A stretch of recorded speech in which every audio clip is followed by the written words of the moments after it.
You don't love me the way that you used to. You don't touch me as much as you did at the beginning of the relationship. We don't sleep in call anymore. Do you remember when the world was a different color? When people were nicer and more ground to earth? There were no phones and no distractions. Very ironic right now, because you're probably watching this on your phone while you still cling to the nostalgia that made you the person that you are right now. You live in your own bubble of happy thoughts when things were just right.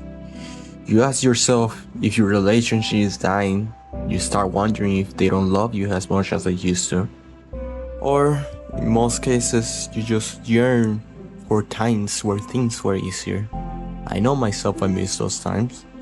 I miss waking up and just go to school, go home and immediately just play Banjo and Kazooie or GTA San Andreas with my brother. I live a luxurious life compared to now. Today I have to worry about things like rent, phone plan, insurance, hospital bills. My relationship not crumbling to those where I might not step back. I miss when times were easier. When I did not have the freedom to go wherever I want, or do whatever I want, or I have to depend on my patrons for everything.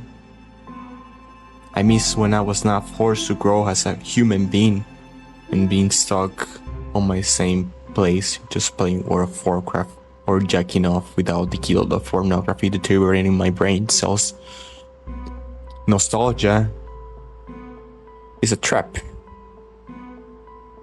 and I consider it to be one of the worst drugs that humans are unintentionally using each day of their lives. In this video, I will provide 3 examples of nostalgia traps and how to avoid them, with of course a few takes away.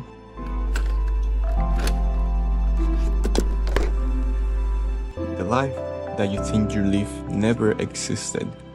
You remember the world in a different color, and I guess there's a scientific explanation behind all that stuff, but just to get back on track, you remember when crowds of people used to gather around just waiting for their favorite game or console to come out outside GameStop.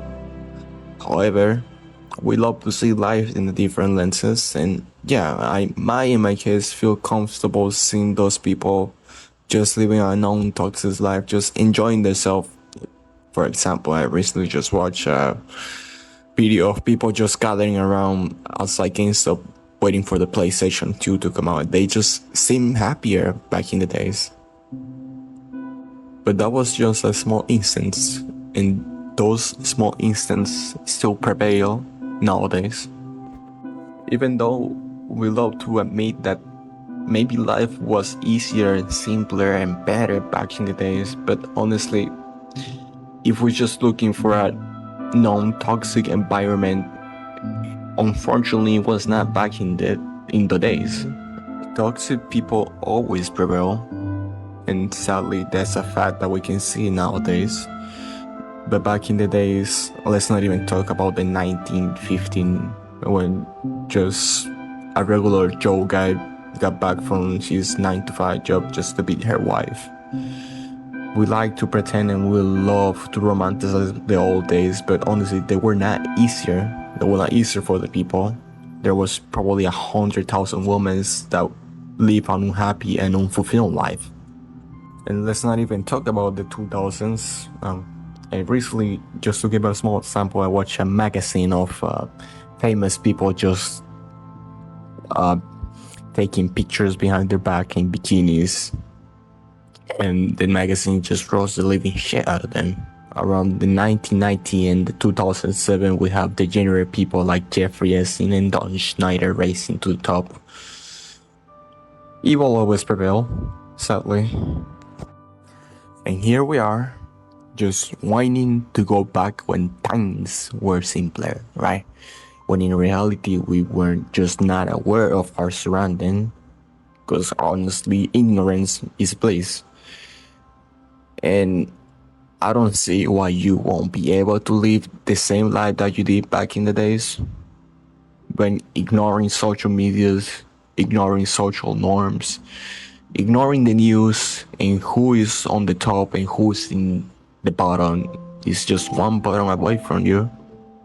The only one that is stopping you from living that life is yourself.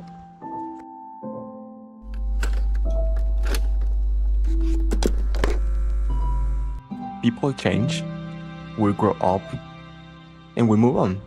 And sometimes we even learn from our mistakes. So don't expect the world to be freezing time when you yourself are growing alongside with it.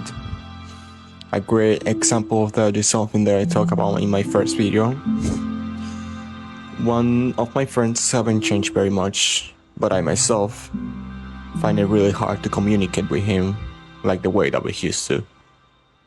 Like, the deep conversations aren't there anymore. And it will seem like you or them are talking to a whole different stranger. And this is when adapting can be really handy. To give an example, silence for me is sometimes suffocating. I always try to fill the noise with random stupid conversations when in reality there's moments to talk and there's moments just to shut up.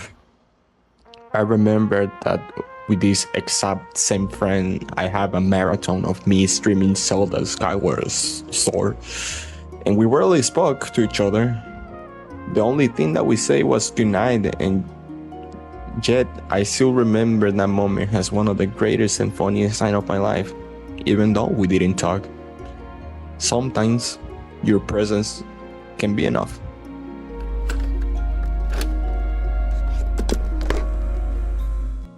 Why don't you love me the way that you used to? Or why don't you touch me like you did? Or in worst cases, my ex used to love me better than you.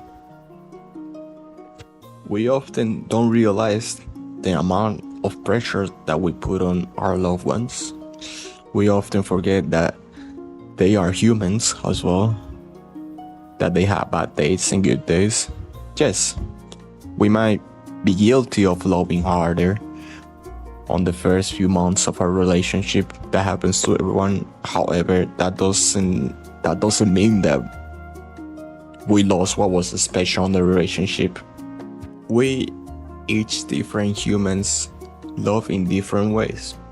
Tomorrow I can love you less than I did yesterday, and that doesn't mean that I don't want to be with you. It just means that sometimes I just want to be on my own, and sometimes I want to be with you more than anything in my life. Never, ever compare yourself to the old person that you used to be. Or maybe don't compare your partner. Don't compare the partner that you have from the person that she was before, even if it was for the best. I mean, that can vary from case to case, but like the second case, people just change. And there's always a reason why. The problem is our mind that always associate change with the worst case scenario. Catastrophe thinking and comparison will cut the only ties we have in our relationship. And I don't have much to say about comparing her to your ex. Like, and why would you even do that? Really? Just stop. No. Don't do that.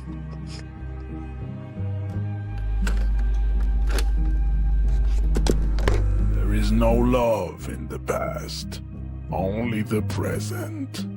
The past is made of static images, distorted memories, demented nostalgia. This, the present, with all its possibilities, innumerable hits and misses, is far superior.